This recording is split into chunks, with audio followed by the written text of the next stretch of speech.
Avis vascular centre మన దేశంలోనే the best varicose vein hospital. Welcome to iDream media.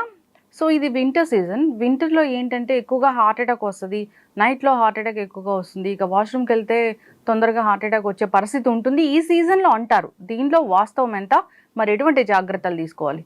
So పూర్తి వివరాలు తెలుసుకుందాం. ఈరోజు మనతో పాటు ఉన్నారు ప్రముఖ interventional cardiologist doctor Lakkireddy Kiran Kumar Reddy గారు from owners heart institute. Doctor గారు నమస్తే. నమస్తే అండి. డాక్టర్ గారు, జనరల్గానే ఎన్నో కేసులు చూసుంటారు, ఎన్నో ఏళ్ళ ఎక్స్పీరియన్స్ మీది. అయితే చలికాలంలోనే హార్ట్ అటాక్స్ ఎక్కువగా వస్తాయి అంటారు, దీనిలో వాస్తవం ఎంత? అంటే హార్ట్ అటాక్స్ చలికాలంలో కొంచెం పెరిగే స్కోప్ అయితే ఉంటుంది అనమాట. సో యూజువల్గా మన classical heart attack related pain అని చెప్తాం, యాంజైనా అంటాం. సో యాంజైనా క్యారెక్టరిస్టిక్స్ ఉంటాయి కొన్ని. అంటే ఇప్పుడు పెయిన్ వస్తుంది, పెయిన్ ఎలా ఉంటుందంటే స్క్వీజింగ్ టైప్, అంటే మనల్ని చెస్ట్ రెండు చేతులతో గట్టిగా నొక్కేసినట్టు, లేదంటే ఒక 50 to 100 kgs బరువు పెట్టినట్లు ఉంటుంది అనమాట. That is typical of heart attack pain అనమాట. సో ఇవి ఒక్కొక్కసారి ఏమవుతుందంటే యూజువల్గా ఇంటెన్సిటీ అనేది కూడా ఇంపార్టెంట్. చాలా మంది కూర్చున్నట్లు ఉంటుంది అంటారు, అది non specific, but still you have to consider అట్లాంటి టైప్స్ కూడా. కూర్చున్నట్లుంటే కాదు, కూర్చున్నట్లు ఉంటే కూడా ఉండే అవకాశం ఉంటుంది. I will tell you after this. So ఈ పెయిన్ అనేది కూడా ఏమవుతుందంటే అక్యూట్ హార్ట్ అటాక్లో నిదానంగా ఇంటెన్సిటీ అనేది కూడా పెరుగుతూ పోతుంది. అండ్ దీని స్పెసిఫిక్ క్యారెక్టరిస్టిక్ ఏదంటే మీల్స్ చేసిన తర్వాత, అంటే ఏదైనా ఫుడ్ తీసుకున్న తర్వాత ఎక్కువయ్యే అవకాశం ఉండొచ్చు. దెన్ వర్క్, మనం స్టెప్స్ ఎక్కిన, ఎక్సర్సైజ్ కొంచెం చేసినా కానీ పెయిన్ ఎక్కువయ్యే ఛాన్స్ ఉంటుంది. నెక్స్ట్ కోల్డ్ వెదర్లో కూడా ఈ పెయిన్ అనేది ఎక్కువ ఉండే అవకాశం ఉంటుంది. ఇది క్లాసికల్ హార్ట్ అటాక్ పెయిన్ అంటాం. ఎందుకు వింటర్ సీజన్లో హార్ట్ అటాక్ ఎక్కువయ్యే అవకాశం ఉండొచ్చు అంటే, మన వింటర్ సీజన్లో ఏమవుతుందంటే వాసోస్పాజం, మన రక్తనాళాలు ఉంటాయి కదా, బ్లడ్ వెజల్స్ అనేది బాడీలో ముడుచుకుపోయే టెండెన్సీ ఉంటుంది అనమాట. వాసో కన్స్ట్రిక్షన్ అంటాం. స్పాజం, కోల్డ్కి స్పాజం అయ్యాయి. ఈ స్పాజం అయినప్పుడు మన బ్లడ్ వెజల్స్ అంతా కూడా చలికి, so to increase this thing మన body temperature, so what it will cause some pressure increase. Pressure increase అయినప్పుడు లైక్ బీపీ కూడా పెరిగే ఛాన్స్ ఉంటుంది ఈ వాసో కన్స్ట్రిక్షన్ వల్ల. సో దానివల్ల heart has to pump. Normal pressure కంటే ప్రెషర్ ఎక్కువైనప్పుడు హార్ట్ పంప్ చేయాలంటే స్ట్రెయిన్ కి గురి అవుతుంది. సో ఈ ఇంబ్యాలెన్స్ ఒకవేళ బ్లాక్స్ ఉన్నట్లయితే, సో ఈ సప్లై డిమాండ్ మిస్ మ్యాచ్ అంటాం, ఈ సప్లై డిమాండ్ మిస్ మ్యాచ్ వల్ల హార్ట్ అటాక్ వచ్చే అవకాశం ఉండొచ్చు. రెండోది, మన గుండె యొక్క రక్తనాళాలు కూడా ముడుచుకునే అవకాశం ఉండొచ్చు. సో అవి ముడుచుకోవడం వల్ల కూడా హార్ట్ అటాక్ వచ్చే అవకాశం ఎక్కువ ఉండొచ్చు. నెక్స్ట్ థింగ్ ఏంటంటే, ఈ చలికాలంలో మనకి ఇన్ఫ్లమేషన్ అనేది కూడా కొంచెం ఎక్కువ ఉండే అవకాశం ఉండొచ్చు. ఇది థర్డ్ పాయింట్. నెక్స్ట్, చలికాలంలో ఏం చేస్తాం అందరము, యాక్టివిటీ అనేది ఉండదు. సో యాక్టివిటీ తగ్గిపోతుంది. యాక్టివిటీ తగ్గిపోయినప్పుడు మోర్ కొలెస్ట్రాల్ అక్యుములేషన్ కానీ ఇవంతా జరిగే ఉండొచ్చు. నెక్స్ట్, ఫుడ్, మనం బాగా చలి ఉంటుంది కాబట్టి will should eat more food తీసుకుంటాం. సో ఈ మోర్ ఫుడ్ తీసుకునేటప్పుడు కూడా మన బాడీలో కొలెస్ట్రాల్ అక్యుములేషన్ ఎక్కువ అయ్యే ఛాన్స్ ఉంది. ఈ చెడు కణాలు అనేది ఎక్కువ అవడం వల్ల కూడా హార్ట్ అటాక్ అనేది ఎక్కువ ప్రెసిపిటేట్ అయ్యే ఛాన్సెస్ ఉంటాయి. నెక్స్ట్ వచ్చేసి వాటర్ కూడా సరిగ్గా తీసుకోం. సో ఈ డీహైడ్రేషన్ వల్ల కూడా బ్లడ్ విస్కోసిటీ అనేది పెరిగి మన ఆ థిక్ అండ్ బ్లడ్ అనేది ఫ్లో అవడం వల్ల ప్రెషర్ పెరగడము, అండ్ ఆ థిక్ ఫ్లూయెన్సీ లేకపోవడం వల్ల కూడా బ్లడ్ క్లాట్ అయ్యే టెండెన్సీ ఎక్కువ ఉంటుంది. సో ఇలా చాలా రీజన్స్ వల్ల వింటర్ సీజన్లో హార్ట్ అటాక్ ఎక్కువ వచ్చే అవకాశం ఉంటుంది. కాబట్టి already risk factors like BP కానీ, షుగర్, కొలెస్ట్రాల్, ఇలాంటి వాళ్ళు, ఒబిసిటీ, ఊబకాయం ఉన్న వాళ్ళు చాలా జాగ్రత్తలు తీసుకోవాల్సిన అవసరం అయితే ఉంటుంది. ఎటువంటి చిన్న నొప్పి వచ్చినా కానీ నెగ్లెక్ట్ అయితే చేయకూడదు. సో నేను ఆల్రెడీ మీరు ఫస్ట్ అడిగినప్పుడు ప్రిక్కింగ్ అయితే కాదా హార్ట్ అటాక్ అంటే, క్లాసికల్ అంటాం. క్లాసికల్ అంటే ఇదైతే definitely heart attack. But any type, నాకు ఏదో మైల్డ్ పెయిన్ ఉంది, లేదా కూర్చున్నట్లు ఉంది, ఓన్లీ చెయ్యి నొప్పి మాత్రమే ఉంది, లేదా గొంతు నొప్పి వస్తూ ఉంది, లేదా ఒక్కొక్కసారి మనకి పొత్తి కడుపు అంటాం, ఇక్కడ మాత్రమే నొప్పి రావచ్చు, కొందరిలో ఓన్లీ చెమటలు మాత్రమే పట్టచ్చు. సో ఇలా ఏ సిమ్టమ్ ఉన్నా దాన్ని నెగ్లెక్ట్ చేయకూడదు. ఎందుకంటే మెయిన్ చెస్ట్ పెయిన్ అంటేనే ఫస్ట్ ఎవరికైనా గుర్తొచ్చేది హార్ట్ అటాక్. అదే గుర్తుకు రావాలి కూడా. ఎందుకంటే దాన్ని నెగ్లెక్ట్ చేసి ప్రాబబుల్ మజిల్ పెయిన్ కానీ, లేదంటే ప్రాబబుల్ గ్యాస్ట్రిక్ పెయిన్ అని డిలే చేయడం వల్ల మిస్ అవుతాం, విల్ మిస్ హార్ట్ అటాక్స్. ఈ మిస్ అయినప్పుడే డెత్స్ అనేది సంభవిస్తూ ఉంటాయి. హాస్పిటల్కి రీచ్ అవ్వకముందే ఎందుకు కొలాప్స్ అయిపోయినారు చాలా మంది ఎక్స్ప్రెస్ చేయరు. బేసికలీ లాట్ ఆఫ్ పీపుల్ ఏంటంటే దే వోంట్ ఎక్స్ప్రెస్. ఇప్పుడు ఫర్ సపోజ్ ఫ్యామిలీలోనే ఉన్నారు, చెస్ట్ పెయిన్ ఉంటుంది, బట్ హీ వోంట్ ఎక్స్ప్రెస్. ఏదో మైల్డ్ పెయిన్ అనుకొని ఇంట్లో వాళ్ళకు చెప్పరు, సో నెగ్లెక్ట్ అయిపోతుంది. అది సివియర్ అయ్యేసరికి you may have time or you don't have time ఉండొచ్చు, ఉండకపోవచ్చు హాస్పిటల్కి రీచ్ అయ్యేదానికి. సో ఈ నెగ్లిజెన్స్ అనేది చెస్ట్ పెయిన్లో ఎప్పుడు కూడా వహించవద్దు. అది గ్యాస్ట్రిక్ అయినా అవనివ్వండి, లేదా మజిల్ పెయిన్ అవనివ్వండి, మీకు సివియర్ పెయిన్ ఉంది, దానివల్ల డిస్కంఫర్ట్ ఉంది, you are not able to sit quietly, or మీరు ఎయిర్ హంగర్ ఎక్కువ ఉంది, ఏదో శ్వాస ఆడట్లేదనే ఫీలింగ్ ఉండొచ్చు కొందరిలో, లేదా నాజియా వామిటింగ్ అంటాం, అది కూడా ఉండే ఛాన్స్ ఉండొచ్చు.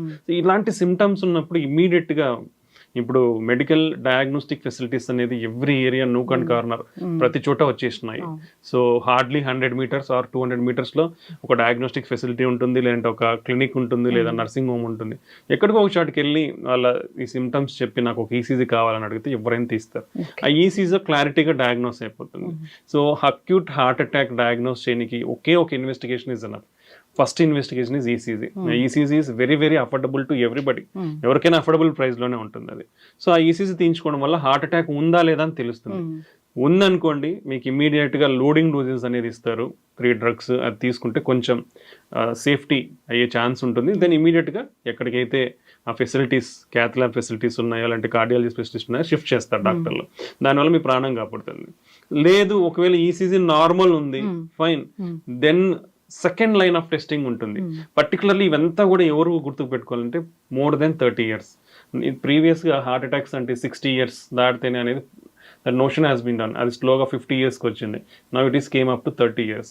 More than 30 years particularly symptom any risk factors అంటాం, లైక్ బీపీ, షుగర్, కొలెస్ట్రాల్, ఇంట్లో వాళ్ళకి ఎవరికైనా గుండె జబ్బులు ఉన్న, క్రానిక్ స్మోకర్, క్రానిక్ ఆల్కహాలిక్స్, ఊబకాయం ఎక్కువ ఉన్న వాళ్ళు, ఎక్కువ స్ట్రెస్ తీసుకునే వాళ్ళు, వీళ్ళందరూ కూడా జాగ్రత్తగా ఉండాలి ఈ సిమ్టమ్స్ వచ్చినప్పుడు. సో వాళ్ళైతే డెఫినెట్లీ నెగ్లిజెన్స్ అయితే పాటించవద్దు. నెగ్లిజెన్స్ లేకుండా ఈసీజీ తీయించుకుంటే వాళ్ళకి తెలిసిపోతుంది ప్రాబ్లం ఉందా లేదా అనేసి. ఒకవేళ ప్రాబ్లం లేదనిపిస్తే ఫైన్, డాక్టర్ అనేది సెకండ్ లైన్ ఆఫ్ టెస్ట్ ఏంటంటే బ్లడ్ టెస్ట్ ఒకటి ఉంటుంది, ట్రోపోనిన్ టెస్ట్ అంటాం. ఈ 2 టెస్ట్ల వల్ల మీకు అక్యూట్ గా డేంజర్ ఉందా లేదా అనేది క్లారిటీగా తెలిసిపోతుంది. ఈ 2 నెగిటివ్ ఉన్నాయంటే మీరు కూడా ఊపిరి పీల్చుకొని సేఫ్ జోన్ లోకి వచ్చే అవకాశం ఉంటుంది. Probable next they will think this muscle pain or bone pain or gastric pain అనేది ఫర్దర్ ఎవాల్యుయేషన్. అవి అంత డేంజరస్ కాదు కాబట్టి యువర్ లైఫ్ ఇస్ సేవ్డ్. అదే మీరు ముందుగానే ఇది గ్యాస్ట్రిక్ పెయిన్ అనుకోని, లేదా మజిల్ పెయిన్ అనుకోని ఇలా నెగ్లెక్ట్ చేస్తే మాత్రం ప్రాణం పోయే అవకాశం ఉంటుంది. ఈ బ్లడ్ టెస్ట్ మీరు ఏదైతే చెప్పారో జనరల్ గా హాస్పిటల్కి వెళ్ళాకే చేయించుకోవాలా, లేదంటే ఎప్పుడైనా మాకు నార్మల్ గా ఒకసారి గుండె ఎలా ఉందో చెక్ చేసుకోవాలనుకున్నప్పుడు చేయించుకోవచ్చా? యూజువల్గా ట్రోపోనిన్ టెస్ట్ అనేది అక్యూట్ హార్ట్ అటాక్ లోనే సజెస్ట్ చేస్తాం. సో నార్మల్ గా అయితే అవసరం లేదు యూజువల్ గా టెస్ట్ అనేది. సో బట్ నార్మల్ కూడా చేయించుకునే వాళ్ళు చేయించుకోవచ్చు. ఇట్ విల్ సమ్ టైమ్స్ కొందరిలో ఏంటంటే క్రానిక్ అండర్లయింగ్ హార్ట్ ప్రాబ్లమ్స్ ఏమన్నా ఉన్నా కానీ తెలిసే అవకాశం ఉండొచ్చు. But usual it is indicated in acute heart attacks, అది ఒక indication. Second, already heart problems ఉన్న వాళ్ళలో హార్ట్ ఫెయిల్యూర్ డెవలప్ అయినప్పుడు కానివ్వండి, ఇలాంటి టైంలో we will suggest for those people అనమాట. అందరికీ అయితే అవసరం లేదు ట్రోపోనిన్ టెస్ట్.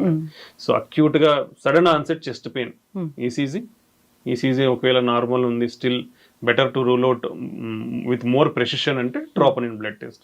ఈ 2 నెగిటివ్ ఉన్నాయా, fine, slowly we can evaluate.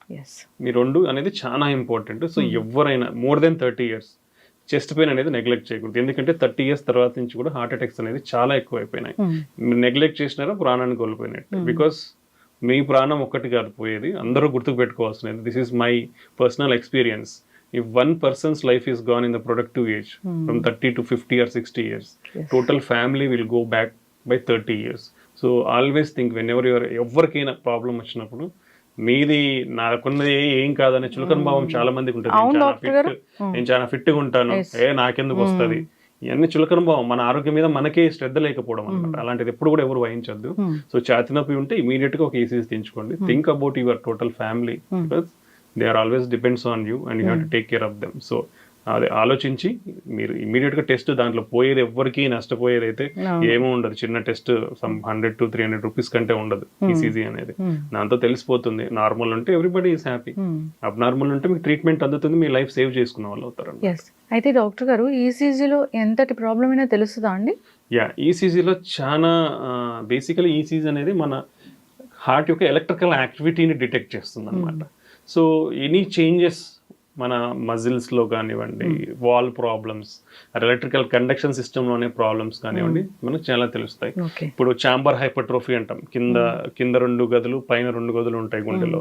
ఆ రెండిట్లో ఏది ఉబ్బినా మనకు చేంజెస్ కనిపిస్తాయి ఈసీజీలో.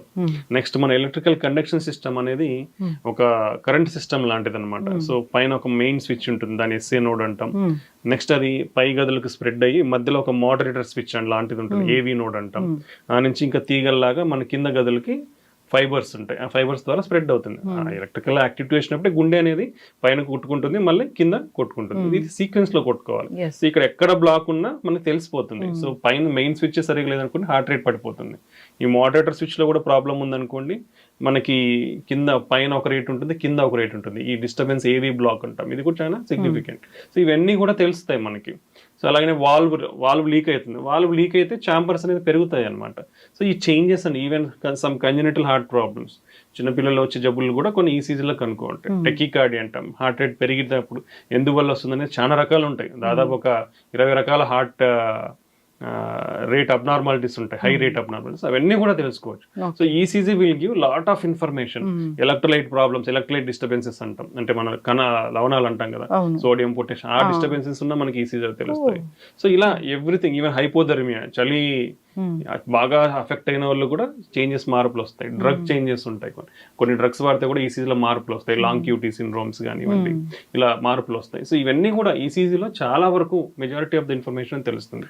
And only one strong investigation and very cheap investigation for diagnosing heart attacks is ECG. Yes, అయితే డాక్టర్ గారు ఇప్పుడు చెప్పిన ఈ చలికాలంలో ఇలా ఈ ప్రాబ్లం వస్తుంది అనేది మెన్ అండ్ ఉమెన్ లో కూడా చూస్తామా? డెఫినెట్లీ అండి. యూజువల్ గా మెన్ అండ్ ఉమెన్ కి మేజర్ డిఫరెన్సెస్ అయితే ఉండవు. స్టిల్ చెప్పాలంటే women are most neglected in clinical studies లో కానివ్వండి, యాక్చువల్ గా సొసైటీలో కానివ్వండి. ఎందుకంటే వాళ్ళ హెల్త్ అనేది వాళ్ళు బేసికల్లీ చెప్పరు. దెన్ వాళ్ళు చెప్పినా చాలా మంది అంత సీరియస్నెస్ కానీ ఇంపార్టెన్స్ కానీ ఉండదు. ఏదో వర్క్ రిలేటెడ్ ఇంకోటి అనుకుంటారు. బట్ మెన్ తో పాటు ఉమెన్ కూడా are equally affected. So but యూజువల్గా ఏమవుతుందంటే వీళ్ళల్లో కొంచెం సిమ్టమ్స్ అనేది లెస్సర్ ఇంటెన్సిటీతో ఉంటుంది అనమాట. ఇప్పుడు ఛాతీ నొప్పి అనేది కొంచెం తక్కువ తెలిసే అవకాశం ఉంటుంది, particularly females more than 40 years దాటిన వాళ్ళు, లేదా ఎల్డర్లీ పీపుల్లో కూడా చెస్ట్ పెయిన్ టిపికల్గా ఉండదు. డయాబెటిక్స్ లో కూడా ఛాతీ నొప్పి వస్తే టిపికల్గా ఇంటెన్సిటీ ఉండదు. సో ఈ మైనర్ సిమ్టమ్ అనేది కూడా చాలా ఇంపార్టెంట్. కొందరికి ఇది ఏం లేకుండా జస్ట్ అలసట మాత్రమే ఉంటుంది, వీక్నెస్ లేదా ఫెటీగ్ అంటాం, ఈజీగా చిన్న పని చేసినా కూడా అలసిపోవటం, లేదా జనరలైజ్డ్ వీక్నెస్ ఉండే అవకాశం ఉంటుంది. ఇలా ఫీమేల్స్ అనేది కొంచెం నెగ్లెక్ట్ అయ్యే అవకాశం ఉంటుంది. కాబట్టి ఫీమేల్స్లో చిన్న సిమ్టమ్స్ ఉన్నా కానీ వాళ్ళు దాన్ని నెగ్లెక్ట్ చేయకూడదు. నెగ్లెక్ట్ చేయకుండా దాన్ని ఎవాల్యుయేట్ చేసుకోవాల్సిన అవసరం ఉంటుంది. ఎస్, అయితే ఒక 30 years వచ్చాయి డాక్టర్ గారు ఎవరికైనా కానీ, గుండె పదిలంగా ఉందా లేదా తెలుసుకోవడానికి ఎన్ని నెలలకు ఒకసారి చెక్ చేయించుకోవాలి, ఎన్ని నెలలకు ఒకసారి చేయించుకోవాలి? సో యూజువల్గా ఫ్యామిలీ హిస్టరీలో ఎవరికైనా హార్ట్ అటాక్ ఉన్నా, కొలెస్ట్రాల్ అబ్నార్మాలిటీస్ ఉన్నా, at the age of 21 years first lipid profile test అనేది గైడ్ లైన్స్ ప్రకారం రికమెండెడ్. 21 years 1 year 21st yearలో లిపిడ్ ప్రొఫైల్ అనేది కంపల్సరీ చేయించుకోవాలి. ఫ్యామిలీలో ఎవరైనా హార్ట్ అటాక్స్తో అఫెక్ట్ అయినా కానీ, కొలెస్ట్రాల్ అబ్నార్మాలిటీస్ ఉన్నా కానీ, వాళ్ళకి నార్మల్ ఉంటే 21 years అప్పుడు 5 years తర్వాత చేయించుకోవచ్చు. అప్పుడు నార్మల్ అంటే మళ్ళీ 5 years.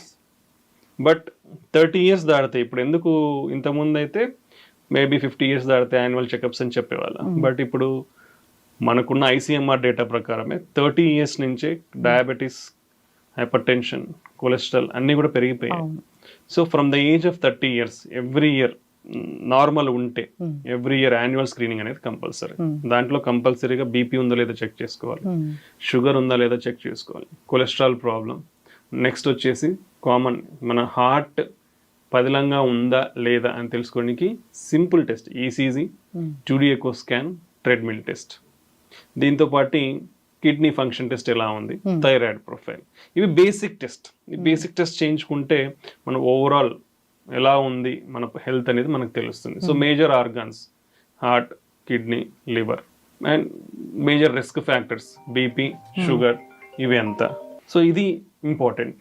సో ఇవి చేసుకుంటే చాలా మంది మీకు మెయిన్ డిసీజెస్ రాకముందే మీరు హెల్త్ ప్రివెన్షన్ తీసుకునే అవకాశం ఉంటుంది. Basically everything is related to our life style.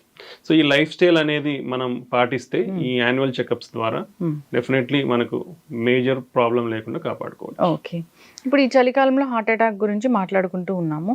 ప్రత్యేకంగా జాగ్రత్తలు ఏమైనా తీసుకోవాలా హార్ట్ ప్రాబ్లం ఉన్నా లేకపోయినా? సో హార్ట్ ప్రాబ్లం ఉన్న వాళ్ళు కంపల్సరీగా కోల్డ్ వెదర్కి ఎక్స్పోజ్ అవ్వడం తగ్గించాలి. కోల్డ్ వెదర్లో హెవీ వెయిట్స్ లిఫ్ట్ చేయడం తగ్గించాలి. కోల్డ్ వెదర్లో వాకింగ్ చేయడం కూడా తగ్గిస్తే మంచిది. ఆల్రెడీ హార్ట్ అటాక్స్ అఫెక్ట్ అయిన వాళ్ళు, స్టంట్స్ పడిన వాళ్ళు, ఇలాంటి ఇబ్బంది ఉన్న వాళ్ళు చేసుకోవాలి. సెకండ్ థింగ్, మోర్ వామ్గా ఉండేటట్లు చూసుకోవాలి వాళ్ళ క్లాతింగ్ కానీ ఇవంతా. అండ్ బయట చలిలో ఎక్కువ తిరిగితే లాట్ ఆఫ్ ఇష్యూస్ ఉంటాయి కాబట్టి ఇంట్లోనే ఎక్కువగా కొంచెం కదలేటట్లు చూసుకోవాలి. అడిక్వేట్ హైడ్రేషన్ అనేది కంపల్సరీ ఉండాలి.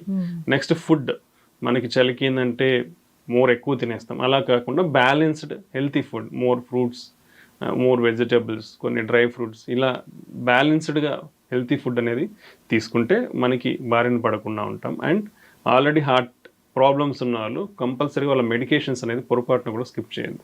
Cholesterol lowering agent, blood thinner అనేది కంపల్సరీ. అండ్ షుగర్ అనేది స్ట్రిక్ట్ కంట్రోల్లో ఉండాలి. HbA1c ఎవ్రీ 3 months చెక్ చేయించుకుని దాన్ని కంట్రోల్లో పెట్టుకోవాలి. BP, I advise BP sugar ఉన్న వాళ్ళు కంపల్సరీ హోమ్ మానిటరింగ్ అనేది చాలా ఇంపార్టెంట్. బీపీ ఉన్న వాళ్ళకి కూడా మీరు ఇంట్లో చూసుకున్న బీపీని బట్టే ట్రీట్మెంట్ ఇవ్వడం అనేది కరెక్ట్ ఒపీనియన్. మీరు ఎప్పుడైనా బీపీ ఉన్న వాళ్ళు హాస్పిటల్కి వెళ్తే బీపీ అనేది యూజువల్గా పెరుగుతుంది. పెరిగి దాన్ని బట్టి మెడికేషన్స్ ఇవ్వడం కంటే home BP monitoring is most reliable. మీరు అట్లీస్ట్ 2-3 daysకి ఒకసారి ఇంట్లో మార్నింగ్ నైట్ ఒకసారి మీరు బీపీ చెక్ చేసుకుని దానికి ఒక రికార్డ్ రాసుకొని మీరు పోయినప్పుడల్లా మీరు డాక్టర్ గారు చూపిస్తే, if that values are normal, whatever the drug doses you can continue. అది పెరిగితేనే డ్రగ్స్ డోస్ మార్చాల్సిన అవసరం కానీ అడిషన్ చేయాల్సిన అవసరం కానీ ఉంటుంది. సో కంపల్సరీ బీపీ షుగర్ ఉన్న వాళ్ళు హోమ్ మానిటరింగ్ అనేది నవ్ అండ్ దెన్ అయితే కంపల్సరీ చేసుకోవాలి. సో ఈ చలికాలంలో ఈ టిప్స్ అన్ని ఫాలో అయితే మనం రిస్క్ తగ్గించుకున్న వాళ్ళం అవుతాం. ఎస్, ఖచ్చితంగా డాక్టర్ గారు అయితే చూస్తున్నాం ఏంటంటే నైట్ ఎక్కువగా హార్ట్ అటాక్ వస్తుంది, ఇది ఎందుకు? యూజువల్గా నైట్ ఎక్కువ వస్తుంది కానీ ఎర్లీ మార్నింగ్స్లో ఎక్కువ వచ్చే అవకాశం ఉండొచ్చు. ఓకే, సో టైం స్పెసిఫిసిటీ అనేది మనం చెప్పలేము basically. So any time can come. Thing ఏంటంటే హౌ మచ్, ఇప్పుడు మన ఫుడ్ ఇంటేక్ అనేది ఏంటి అనేది చాలా important. How much healthy food we are taking. So మనం మనకి సిటీస్లో అర్బనైజేషన్లో ఏమైపోయింది, more food parties at night, heavy food intake at night అయిపోయింది. ఆఫ్టర్ హెవీ ఫుడ్ ఇంటేక్ ఏమవుతుందంటే మన డైజెషన్కి there is lot of blood circulation is required. So మనకి అది అక్కడ ఎక్కువ అయిపోయి మనకి నిజంగానే బ్లాక్స్ గిన ఏమన్నా ఉంటే then supply demand mismatch అనేది ఏర్పడుతుంది. ఆ సప్లై డిమాండ్ మిస్ మ్యాచ్లో మనకి ఈ ప్రాబ్లం అనేది వచ్చి హార్ట్ అటాక్ వచ్చే అవకాశం ఉండొచ్చు అనమాట. సో ఇలా కాకుండా కొందరికి సైలెంట్ హార్ట్ అటాక్స్ అంటాం. అంటే హార్ట్ అటాక్ వచ్చినట్లు కూడా తెలియదు వాళ్ళకి, పెయిన్ కూడా తెలియదు, అలా వచ్చి వెళ్ళిపోతాయి. సో ఈ సైలెంట్ హార్ట్ అటాక్స్లో కొందరికి ఇమీడియట్గా స్పాంటేనియస్ రీకెనలైజేషన్ అంటాం. అంటే బ్లడ్ క్లాట్ ఫామ్ అయ్యి హార్ట్ అటాక్ వస్తుంది, అది వచ్చిన తర్వాత స్పాంటేనియస్గా కూడా ఓపెన్ అయిపోతుంది అనమాట. అవి ఓన్లీ కెన్ బి డిటెక్టెడ్ అని లేటర్ స్టేజ్, ఎప్పుడన్నా చెకప్ పోయినప్పుడు ఈసీజీలో మార్పుల ద్వారా కనుక్కుంటాం. సో ఇలా అవి స్టేబుల్గా ఉండొచ్చు కొందరిలో. కొందరికి ఆ సైలెంట్ హార్ట్ అటాక్స్ అనేది సివియర్ అయిపోయి సడన్ డెత్ కూడా అయ్యే ఛాన్స్ ఉంటుంది. చూస్తున్నారు డాక్టర్ గారు అలాంటివి? డెఫినెట్లీ ఉంటాయండి. ఎందుకంటే until unless we prove angiogram we can't tell. But మేము కొన్ని కేస్ సినారియోస్లో చూస్తాం వాళ్ళకి పెద్ద సిమ్టమ్స్ ఉండవు. చాలామంది కూడా బికాస్ ఆఫ్ నాన్ ఎక్స్ప్రెషన్, చాలామంది ఎక్స్ప్రెస్ చెయ్యరు. మన ఇండియన్ సినారియోలో మన వాళ్ళకున్న డిస్కంఫర్ట్ని, హై డిస్కంఫర్ట్ ఉంటే లో లెవెల్లోనే మనకి ఎక్స్ప్రెస్ చేస్తారు. But if you see angiogram, all 3 vessels will be block. So ఇలాంటి సినారియోస్ చాలా చూసాం మేము. అందుకే ఈవెన్ స్మాలెస్ట్ సిమ్టమ్ ఉన్నా వీ హ్యావ్ టు ఎవాల్యుయేట్. అది చేసినప్పుడే ప్రాపర్ కేర్ తీసుకున్న వాళ్ళం అవుతాం. So you can see the statistics. Our average life span is 65 years or 67 years. But if you take other countries like Singapore, it is around 83 years. Why? Something is called preventive health checkups. ఆ preventive health checkups వల్ల మన risk ఫ్యాక్టర్స్ని ముందే identify చేసుకొని మనం దాన్ని నివారించి లేదా కంట్రోల్లో పెట్టుకునే అవకాశం ఉంటుంది. So that's the way we can improve our health. అంటే మన ఇండియన్స్ 65 అంతేనా? 67 what is according to the data. అయితే ఈ జాగ్రత్తలు అయితే ఖచ్చితంగా తీసుకోవాలి. నైట్ ఇంకా ఈ లేట్ ఫుడ్ ఇలాంటి కాకుండా ఇంకేముంటాయి doctor? Better is finish your food by 8 o'clock and take a gap of at least 2 to 3 hours between food and your sleep. That is most important. And if you are able to walk, you can do light walking at night. So that మనకి digestion అనేది కూడా కొంచెం అవ్వడం వల్ల discomfort అనేది ఉండదు. So ఇవి follow అవ్వాలి. And take a light food at night, like fruity or some fruits. Heavy food అనేది should avoid at night. Heavy food you can eat in the morning or you can eat in the afternoon, but night finish better by 7 to 8 and take light food at the night. Okay, so ఇది తీసుకోవడం వల్ల మనకు risk అనేది కొంచెం తగ్గే అవకాశం ఉంది. Okay, కొందరు వాటర్ తక్కువ తాగుతారు, దానివల్ల కూడా ఇలాంటి ఇష్యూస్ వస్తాయి డాక్టర్ గారు? Enough at least 1.5 to 2 liters of water అనేది మనకు అన్ని నార్మల్గా ఉంటే కంపల్సరీ తీసుకోవాల్సిన quantity, because we need that hydration for our body, for the cells to be like free flow state. So మనకి ఎప్పుడైతే తక్కువ అయిపోతుందో విస్కాసిటీ అనేది పెరుగుతుంది. విస్కాసిటీ పెరిగినప్పుడు, డిహైడ్రేషన్ ఉన్నప్పుడు విస్కాసిటీ పెరిగినప్పుడు ఫ్లో అనేది స్లో అవుతుంది. స్లో అయినప్పుడు మోర్ బ్లడ్ క్లాట్స్ ఫామ్ అయ్యే అవకాశం ఉండొచ్చు అనమాట. సో అడిక్వేట్ హైడ్రేషన్ అనేది చాలా ఇంపార్టెంట్.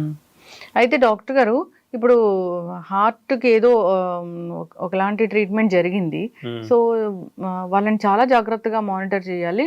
సో వాష్రూమ్కి వెళ్ళినప్పుడు ఎక్కువగా చనిపోతూ ఉంటారు ఈ ప్రాబ్లం ఉన్న వాళ్ళు అంటారు, అది ఎందుకు?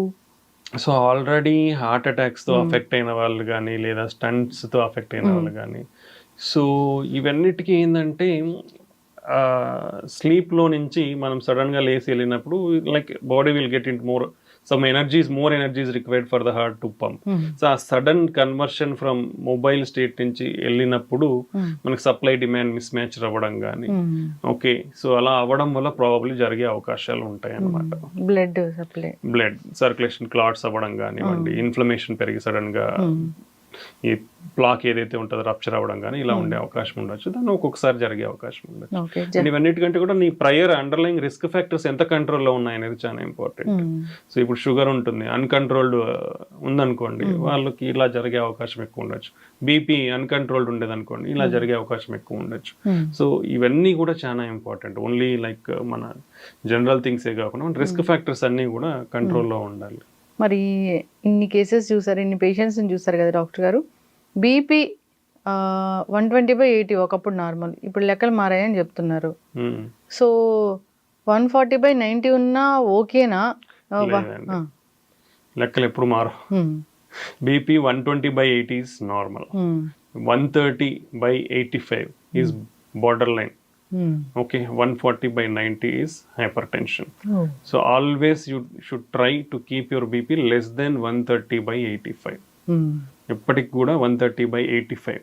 స్టిల్ ఇంత advanced treatments, easy availability of medicines, easy diagnosis by home BP monitoring ఇన్ని వచ్చినా కూడా majority of the patients and BP medications are uncontrolled, not adequate doses. So ఇవన్నీ చాలా రిస్క్ ఉంది. బీపీ ఉన్న వాళ్ళు కూడా చాలా మందిలో 50% ఇయర్లీ అన్కంట్రోల్డ్ ఉంటుంది, because they don't monitor their BP regularly. So you have to adjust your medications regularly based on your BP. They should reduce salt intake to less than 5 grams per day. They should do regular exercise like walking for at least 30 minutes per day for 5 days in a week. ఇవన్నీ చేయాలి. Exercise వల్ల multiple benefits. ఇది అందరూ ఇప్పుడున్న busy life లో nobody is sparing time for exercise, which is very very very bad. Everybody will comes under this category. So అందరూ కూడా first priority along with your home cooked food exercise కి time కేటాయించాలి. 30 minutes to 45 minutes per day. మీరు walking చేయండి, sports ఆడండి, swimming చేయండి, or involve in some other activity, but you should do it. నేను regular గా నడుస్తానే ఉంటాను, నాకేం అవసరం, but spare separate time for that. So that is most important. So exercise వల్ల బీపీ అనేది కంట్రోల్ అయ్యే ఛాన్స్, షుగర్ కంట్రోల్ అవుతుంది, ఇన్సులిన్ సెన్సిటివిటీ పెరుగుతుంది, ఇన్సులిన్ రెసిస్టెన్స్ అనేది తగ్గుతుంది, కొలెస్ట్రాల్ ప్రొఫైల్ అనేది మారుతుంది, ఎల్డిఎల్ కొలెస్ట్రాల్ తగ్గుతుంది, హెచ్డిఎల్ పెరిగి, ఇవన్నీ ఇంప్రూవ్మెంట్స్ ఉంటాయి ఎక్సర్సైజ్తో అపార్ట్ ఫ్రమ్ ఫుడ్. సో మనకి రెండే important, good food, good healthy food, good exercise, good sleep. ఈ మూడు important. Sound sleep is also very important. And adult at least 7 to 8 hours good sleep undali. If your sleep is less, your stress will increase. Stress will increase again your blood pressure and other inflammation. మన చెడు అంతా పెరిగి more heart attacks, more brain strokes కూడా వచ్చే అవకాశం. Okay, అయితే doctor గారు చివరిగా ఈ బీపీ ఒకసారి వస్తే అది పూర్తి స్థాయిలో మందులు మానేయడానికి అవ్వదా? See, depends, we'll categorize as two: essential hypertension and secondary hypertension antam. So essential hypertension with age అనేది మనకు వస్తుంది, like genetic factors, lot of factors ఉంటాయి, hereditary ఇది అంతా. సో సెకండరీ కాజెస్ లో కొన్ని హార్మోనల్ ప్రాబ్లమ్స్ ఉంటాయి. సో హార్మోనల్ ఒకవేళ యంగ్ ఏజ్ లో వస్తే we have to rule out దేని వల్ల వచ్చింది. లైక్ 30 years కి వచ్చింది అనుకోండి, కిడ్నీ ప్రాబ్లం ఉందా, లేదా థైరాయిడ్ హార్మోన్ ఉందా, లేదంటే ఇంకో pheochromocytoma some other adrenal gland problems, ఇది దేని వల్ల వచ్చిందనేది రూల్ అవుట్ చేస్తాం. అది రూల్ అవుట్ చేసిన తర్వాత label it as essential hypertension. But if you are able to do healthy lifestyle like regular exercise, if your everything, your kidney function is good, creatinine is normal, all other hormones are good, you can control your hypertension, you can reduce. అంటే very unreachable levels అనేది first నుంచి ఎవరికి ఉండదు, underlying ఏ problem లేకుండా స్లోగానే start అవుతుంది. So if you do all these things sincerely with yoga, meditation, exercise, more fruits and vegetables, అసలు everybody has to take more fruits and vegetables, nearly 3 to 5 times fruits and vegetables తీసుకోవాలి per day. అయితే more than 50% of the people in India fruits వారంలో ఒక్కసారే తీసుకుంటారు. How much వ్యత్యాసం ఉంది ఇక్కడ. So even vegetables కూడా డైలీ 3 times తీసుకునే వాళ్ళు ఓన్లీ 20% మాత్రమే ఉన్నారు. సో 80% are not taking. So you have to change our diet. So more fruits and vegetables, reduce our salt intake, reduce our fat, oils, fried foods, processed foods. ఇప్పుడు అంతా easy delivery అయిపోయినప్పటి నుంచి fast foods, packed foods అలవాటు అయిపోయింది. They are all harmful according to the data whatever it is. So better convert to a healthy balanced diet, that is most important. And then regular exercise. ఈ దీనిలతో మన బీపీని కూడా control చేసుకొని you can get down your drugs. But అది drugs తగ్గించేటప్పుడు కూడా will slowly bring it down. ఒకేసారి అన్ని మానేస్తే మళ్ళీ రీబౌండ్ హైపర్ టెన్షన్ ఉండే ఛాన్స్ ఉండొచ్చు. So slow by slow multiple drugs ఉన్నారంటే డ్రగ్స్ తగ్గించడం, డోస్ ఉందంటే డోస్ తగ్గించుకుంటూ రావడం. సో ఆ విధంగా మీ బీపీ మెయింటైన్ అవుతుంది without much requirement of drugs. అంటే we can reduce all the drugs also. And again will monitor that BP. ఆపేసిన తర్వాత కూడా మినిమం 1 year వరకు మానిటర్ చేయాలి. నార్మల్గా ఉందా, మళ్ళీ పెరుగుతా ఉందేమో అనేది we have to monitor that. 1 year తర్వాత ఆర్ 1-2 years వరకు కూడా లేదు అనుకోండి, mostly it was settled with your healthy life style. మళ్ళీ అది రాకుండా చూసుకోవాలి. ఆ లైఫ్ స్టైల్ అనేది మనం మెయింటైన్ చేయగలగాలి. ఖచ్చితంగా డాక్టర్ గారు చాలా చక్కగా చెప్పారండి. చాలా క్వశ్చన్స్ ఉన్నాయి, ఇంకా టాపిక్స్ ఉన్నాయి. సిరీస్ అనేది కంటిన్యూ చేద్దాం, మీరు మాకు టైం ఇవ్వాలి. సో చక్కటి ఇన్ఫర్మేషన్ డాక్టర్ గారు, ధన్యవాదాలు.